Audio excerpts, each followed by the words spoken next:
एक गांव में एक सासू माँ रहती थी मीना और बहू रानी थी अनामिका। उन दोनों को ही अभिनय बहुत पसंद था। दोनों ही चाहते थे फिल्मों में, टीवी सीरियल्स, एडवर्टाइजमेंट्स में काम करना ताकि वो सबके नजर में छा जाए और फेमस हो जाए। जब उन्होंने ये सारी बातें अपने अपने पतियों को जाकर बताया तो उनके बेटे और पति ने मिलके कहा कि कभी देखा है अपना चेहरा शीशे में? सासू माँ, अब हम क्या करें? हमें सबसे पहले पैसे चाहिए। मैं भी बिल्कुल वही सोच रही हूँ बहू रानी। अभी हमें पैसों की बहुत जरूरत है, पर ऐसा क्या करें जिससे हमें जल्द से जल्द पैसे मिल जाए। कुछ भी हो जाए सासू माँ, हम अपने पतियों के सामने हार नहीं सकते हैं। हमें कैसे भी करके अभिनय स्कूल में एडमिशन लेना पड़ेगा। चलो देखते हैं बहू रानी, कुछ कर दिखाते हैं। हमें किसी बात की जल्दबाजी नहीं है, बस हमें आगे कदम बढ़ाना है। हमने अपने पतियों से पैसे मांगे पर उन्होंने देने से इनकार कर दिया। अब पैसे हम कमाएंगे। ठीक है सासू माँ, आप सोचते रहिए, मैं टीवी देख लेती हूँ थोड़ी देर। बहू रानी अनामिका जाकर टीवी ऑन करती है। उस वक्त न्यूज आ रही थी, पेट्रोल की कीमत बढ़ गई है। अब पेट्रोल पंप में लोगों की भीड़ कम होने लगी है। इस तरह की खबरें आ ही जा रही थी। उधर सासू माँ मीना ने जब ये खबर देखी, वैसे ही उनके दिमाग में बिजली की तरह एक परिकल्पना आई। वो जाकर तुरंत अपनी बहू रानी से कहने लगी, शुभम जो हमारे पड़ोस में ही रहता है, वो पेट्रोल पंप में ड्राइवर के तौर पे काम करता है ना? हाँ सासू माँ, पर शुभम के पेट्रोल पंप के बारे में जानकर क्या होगा? ध्यान से सुनो मेरी बात।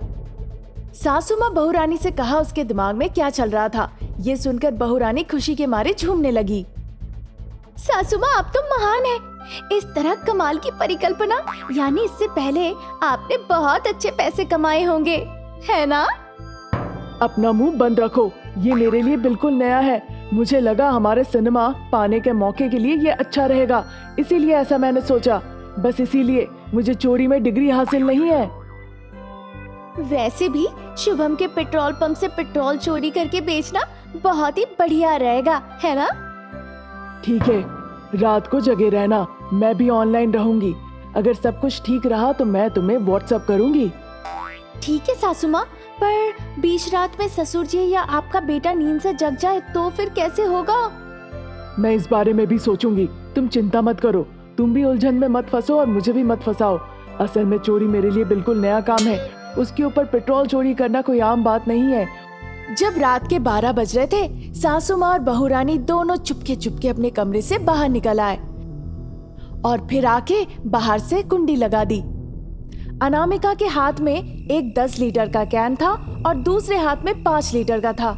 इस तरह दोनों हाथ से पकड़ के वो पीछे पीछे आ रही थी। दोनों सासू माँ और बहू रानी काफी डरे हुए थे और इस वजह से वो चारों तरफ मुड़ मुड़ के देख रहे थे। फिर वो शुभम के पेट्रोल टैंकर के पास पहुँच गए, जो कि उनके घर के बगल में ही था, पर वल्व के पास लॉक लगा हुआ था। सासू माँ, वल्व के पास तो लॉक लगा हुआ है, देख के तो लग रहा है कि अंदर पेट्रोल है, पर अब लॉक कैसे तोड़े सासू माँ? मैं निकाल लूंगी, तुम रुको और चारों तरफ नजर रखो। हमें खुद को बचा कर रखना होगा लोगों से और कुत्तों से, बस। पर आप कैसे करेंगी सासू माँ? क्या आपने शुभम को कहा है चाबी लेकर आने के लिए? अगर तुम उसे जाकर कहोगी तो क्या वो आकर तुम्हें चाबी दे देगा? तो फिर कैसे? देखो। फिर सासू माँ ने अपने हाथ को कराटे पोज में लाया और हाथ से ही ताला तोड़ दिया।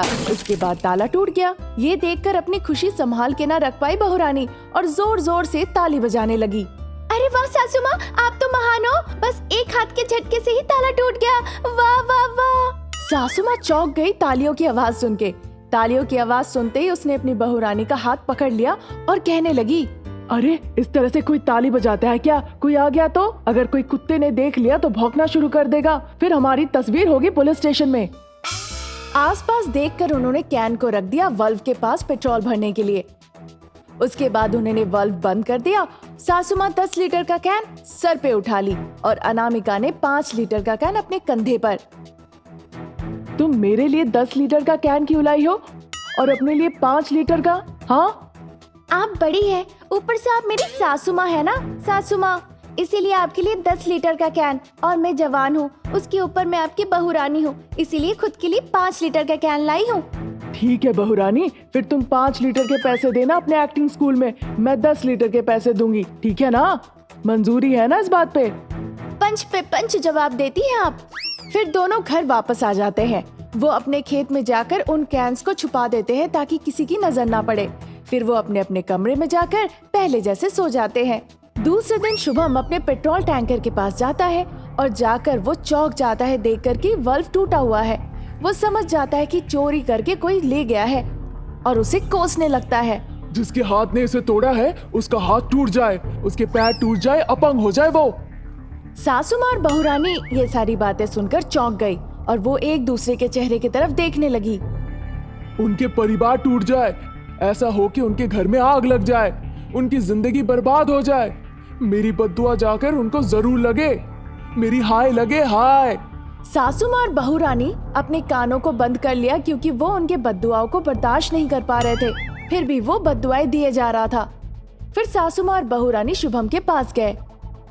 क्या हुआ शुभम, तुम इस तरह से क्यों बद्दुआएं दे रहे हो? बताओ, क्यों कोस रहे हो? कुछ महिलाएं आकर मेरे टैंकर से पेट्रोल चोरी करके लेकर गई है। जब सासू माँ और बहुरानी ने ये बात सुनी तो वो सुनकर चौंक गए। फिर क्या उन्होंने हमें देख लिया? इसीलिए क्या ये जानबूझ के हमें कोस रहा था? हाय भगवान, फिर तो हम मर गए। सासू माँ और बहुरानी दोनों ही उसे बड़े संदेह के नजर से देखने लगी। तुम कैसे कह सकते हो वो महिलाएं थी? देखिए मैडम, उनके पायल गिरे हुए हैं यहाँ पर। इसका मतलब है कोई महिला आकर पेट्रोल चोरी करके लेकर गई है, इसीलिए मैं उन्हें कोस रहा हूँ। क्या बताओ मैं? सासू माँ ने बहुरानी के पायल को देखा। वो पायल उसके बहुरानी के ही थे। फिर वो दोनों एक दूसरे के चेहरे को देखने लगे और एक दूसरे को इशारा करने लगे ताकि वो बोल ना दे वो पायल उनके है। फिर वो दोनों समझ गए। बिल्कुल सही कहा शुभम तुमने। कितने पेट्रोल चोरी हुए हैं अभी तक? लगभग 10 लीटर मैडम। अब मैं जाकर क्या कहूँगा अपने मालिक को? कितना वो मुझे गालियाँ देंगे। अगर मैं पैसों से भी खरीदना चाहा पेट्रोल तो कहाँ जाकर खरीदूं? बाप बेटे दोनों को पता था पेट्रोल के दाम बहुत बढ़ गए हैं, इसीलिए वो पेट्रोल घर पे ही खरीद के रखे हैं। अगर तुम चाहो तो अभी के दाम से पेट्रोल खरीद लो, फिर तुम्हें अपने मालिक की बातें भी नहीं सुनने पड़ेंगे और तुम्हारी नौकरी भी बच जाएगी। आप तो बिल्कुल भगवान जैसी निकली, जो आकर विपत्ति में सहायता करती है। महान है आप। फिर शुभम पूरा पेट्रोल सासू माँ के पास से खरीद लिया।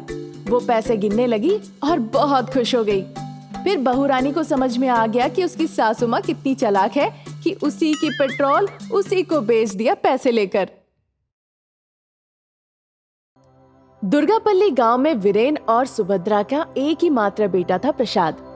उनके बहुत ही करीबी रिश्तेदार में से अनामिका की शादी प्रसाद से की गई।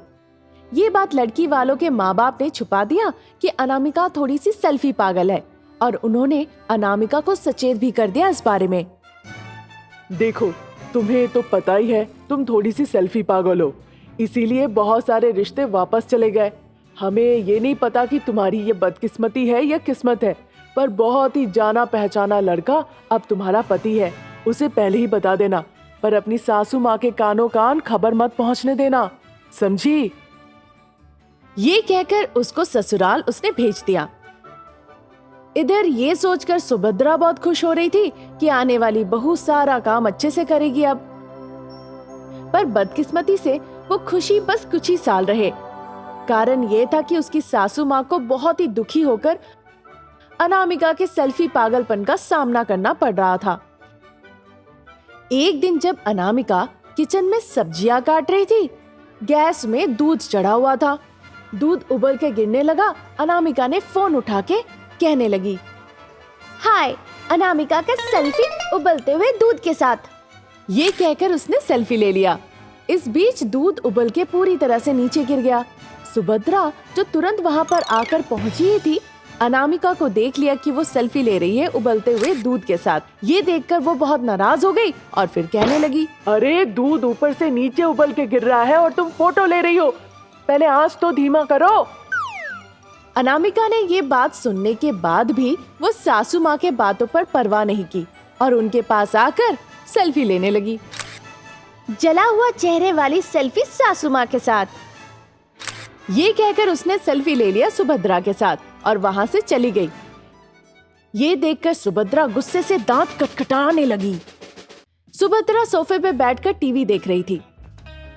अनामिका कपड़ों को इस्त्री कर रही थी।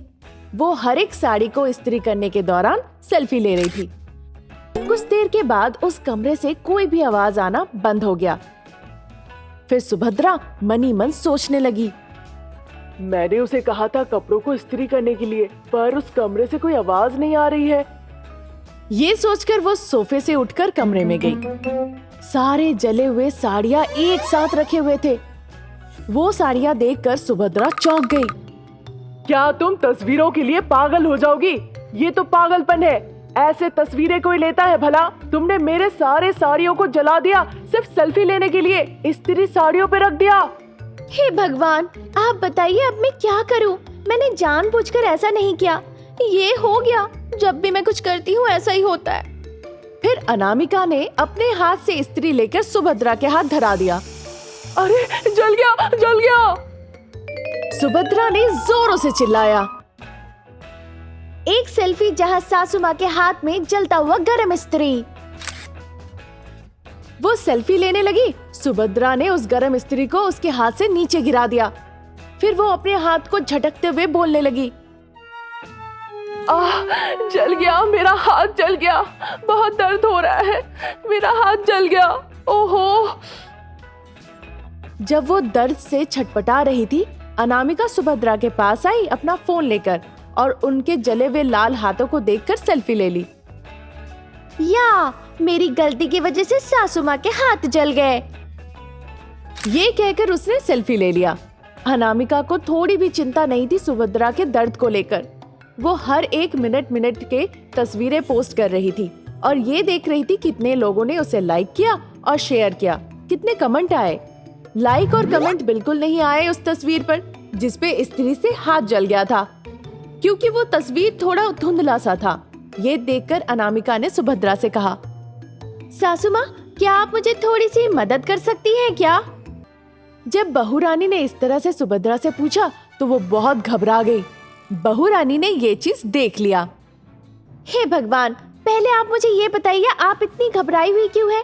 मैं आपके साथ कुछ नहीं करने वाली, मुझे सिर्फ आपकी थोड़ी सी मदद चाहिए। डरिए मत, जान नहीं जाने वाली आपकी। ये सुनने के बाद सुभद्रा धीरे धीरे थोड़ी सी आसान हुई। फिर सुभद्रा ने कहा, बताओ मैं क्या कर सकती हूँ?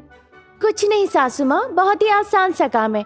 जब कल मैंने आपके हाथ जला दिए थे गरम इस्त्री से तो मेरे हाथ में छिलके हट गए थे, फिर भी मैं जिंदा हूँ। अगर किसी कोमल शरीर में ऐसा होता तो उसकी मौत ही आ जाती। मैं बहुत शक्तिशाली हूँ, इसीलिए मुझे कुछ नहीं हुआ, समझी? वो तो ठीक है, पर मेरे सारे फैंस कह रहे हैं कि वो झूठी तस्वीर है, वो फोटो साफ नहीं है, लाल चीज से हाथ के ऊपर कुछ लिखा हुआ है। बताइए सासू माँ, इस तरह का बदनामी लेने से क्या फायदा? चलिए एक बार हम फिर से अच्छी तरह से तस्वीर लेते हैं, नहीं तो मेरे फ्रेंड्स मुझे रात को सोने नहीं देंगे और फिर मैं आपको रात में सोने नहीं दूंगी।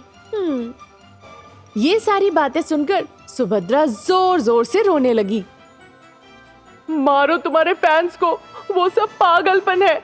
अगर तुम्हारी माँ का शरीर जल जाए तो भी क्या तुम सेल्फी ही लेती रहोगी? सुभद्रा वहां से भागकर उठ के चली गई। बहू रानी उसे देखकर पीछे पीछे भागने लगी। सासू माँ, कुछ नहीं होगा, सुनिए मेरी बात। मैं रात के वक्त आपके हाथों में बर्नॉल लगा दूंगी और लिख दूंगी मक्खन है। अगर आप चाहो तो मैं आपको खाना खिला भी दूंगी और आपका मुंह धो भी दूंगी। एक बार आइए ना सासू माँ, आपके पैर पड़ती हूँ। सासू माँ सुनिए तो। ये कहकर सुभद्रा के पीछे पीछे बहू रानी भागने लगी उसे पकड़ने के लिए। अरे नहीं नहीं, तुम मेरे पैर पकड़ने जाओगी, उसे भी जला दोगी। ये सब कुछ आम चीज नहीं है, ऐसा तक कि तुम जैसे बात करती हो वो भी बड़ी अजीब है। एक दिन सुभद्रा घर से बाहर जाने लगी।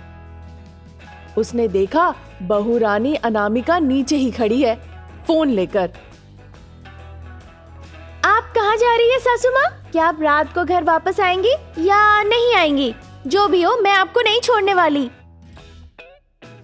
वो दरवाजे के नीचे खड़ी रही और देखते रह गई। 2 दिन ऐसे ही निकल गए। एक दिन सुभद्रा अपने कमरे में थी। जब उसकी सेल्फी पागल बहू रानी के डर से वो अपने कमरे से बाहर नहीं निकल आ रही थी। अनामिका ने सोचा उसकी सासू माँ को कमरे से बाहर निकालने का, इसीलिए वो कमरे के पास चुपके चुपके से आई। सासू माँ, मैं बाहर जा रही हूँ, घर पे सावधानी पूर्वक रहिएगा, दरवाजा बंद कर लीजिए। अपने पैरों की आवाज नहीं करते हुए वो धीरे धीरे बाहर चली गई। फिर सुभद्रा धीरे धीरे कमरे से निकल आकर हॉल में पहुंची। बहुरानी दूर खड़े होके मुस्कुरा रही थी और सोच रही थी कि सासू माँ उसकी जाल में फंस गई। सुभद्रा जब हॉल में आई, देखी वहाँ का पंखा घूम रहा है। फिर वो कहने लगी, जब घर पे कोई नहीं होता तो पंखा बंद क्यों नहीं करता? जैसे ही वो पंखा ऑफ करने वाली थी, सुभद्रा को बिजली के झटके लग गए और वहीं के वहीं वो खड़े होके हिलने लगी। सेल्फी पागल बहुरानी जब ये देखी, तुरंत वो अपना फोन लेके वहाँ पहुँच गई। बिजली के झटके लगी सासू माँ के साथ सेल्फी। उसने सेल्फी लिया और उसे पोस्ट कर दिया। वहाँ सुभद्रा झटके से तड़प रही थी और कहने लगी, अगर क्या मैं मर जाऊं बिजली लगने से, तो भी क्या तुम तस्वीर लेती रहोगी? मुझे बचाओ, पहले बचाओ। सुभद्रा हिलते ही रह गई।